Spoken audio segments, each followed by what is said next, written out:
ವಿಶ್ವ down syndrome ದಿನಾಚರಣೆಯ ಪ್ರಯುಕ್ತ ಮಂಗಳೂರಿನ ಶಕ್ತಿನಗರದಲ್ಲಿರುವ ಸಾನ್ನಿಧ್ಯ ವಸತಿಯುತ ಶಾಲೆಯಲ್ಲಿ ಡೌನ್ ಸಿಂಡ್ರೋಮ್ ಮಕ್ಕಳಿಗಾಗಿ ಹಮ್ಮಿಕೊಳ್ಳಲಾದ ಬೋಚಿ ಚಾಂಪಿಯನ್ಶಿಪ್ 2025 ಕ್ರೀಡಾಕೂಟವನ್ನು ಸೈಂಟ್ ಅಲೋಶಿಯಸ್ ವಿಶ್ವವಿದ್ಯಾನಿಲಯದ ಉಪಕುಲಪತಿಗಳಾದ ವಂದನೀಯ ಫಾದರ್ ಡಾಕ್ಟರ್ ಪ್ರವೀಣ್ ಮಾರ್ಟಿಸ್ ಎಸ್ಜೆ ಆಶೀರ್ವಚನ ನೀಡಿ ಉದ್ಘಾಟಿಸಿದರು.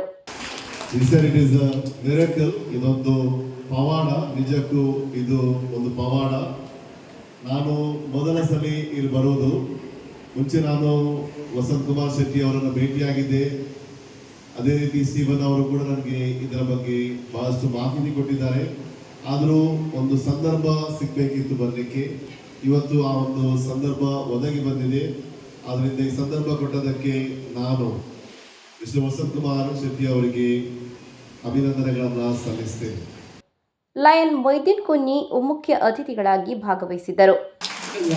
It's a golden opportunity in one's life. You are born on the earth and God is not asking for money and we have to pay for the rent to the land.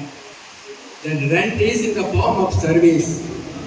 Love, care, share.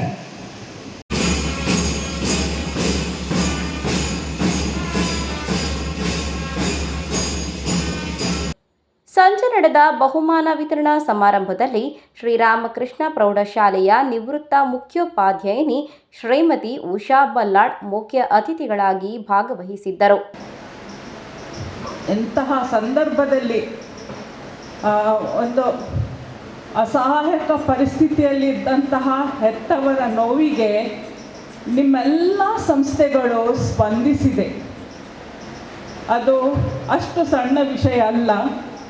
ಆ ಸಂಸ್ಥೆಯಲ್ಲಿ ಕಾರ್ಯ ಮಾಡಬೇಕಾದ್ರೆ ಅಥವಾ ಆ ಸಂಸ್ಥೆಯನ್ನು ಒಂದು ಕಟ್ಟಬೇಕಾದ್ರೆ ಎಷ್ಟು ಕಷ್ಟ ಇದೆ ಅಂತ ಹೇಳೋದು ಶಿಕ್ಷಕಿಯಾದ ನನಗೆ ಸಂಪೂರ್ಣ ಅರ್ಥ ಆಗ್ತಾ ಇದೆ. ದಕ್ಷಿಣ ಕನ್ನಡ, ಉಡುಪಿ ಹಾಗೂ ಕೊಡಗು ಜಿಲ್ಲೆಯ ಸುಮಾರು 15 ಶಾಲೆಗಳ ತಂಡಗಳು ಬೋಚಿ ಸ್ಪರ್ಧೆಯಲ್ಲಿ ಭಾಗವಹಿಸಿದ್ದವು.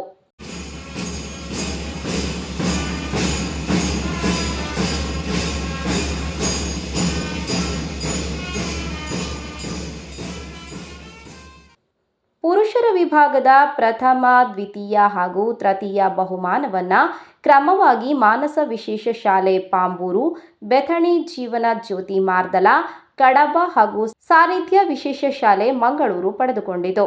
ಮಹಿಳೆಯರ ವಿಭಾಗದ ಪ್ರಥಮ, ದ್ವಿತೀಯ ಹಾಗೂ ತೃತೀಯ ಬಹುಮಾನವನ್ನು ಕ್ರಮವಾಗಿ ಸಾನ್ನಿಧ್ಯ ವಸತಿಯುತ ಶಾಲೆ ಶಕ್ತಿನಗರ ಮಂಗಳೂರು, ಸೈಂಟ್ ಮೇರಿಸ್ ವಿಶೇಷ ಶಾಲೆ ಕಿನ್ನಿಗೋಳಿ ಹಾಗೂ ಲಯನ್ಸ್ ವಿಶೇಷ ಶಾಲೆ ಸುರತ್ಕಲ್ ಪಡೆದುಕೊಂಡಿತು. ಬಹುಮಾನವು ನಗದು, ಟ್ರೋಫಿ ಹಾಗೂ ಪ್ರಮಾಣ ಪತ್ರವನ್ನು ಒಳಗೊಂಡಿತ್ತು. ಒಟ್ಟು 100ಕ್ಕೂ ಮಿಕ್ಕಿ ಡೌನ್ ಸಿಂಡ್ರೋಮ್ ಮಕ್ಕಳು ಹಾಗೂ ಅವರ ಶಿಕ್ಷಕರು ಕಾರ್ಯಕ್ರಮದಲ್ಲಿ ಭಾಗವಹಿಸಿದ್ದರು.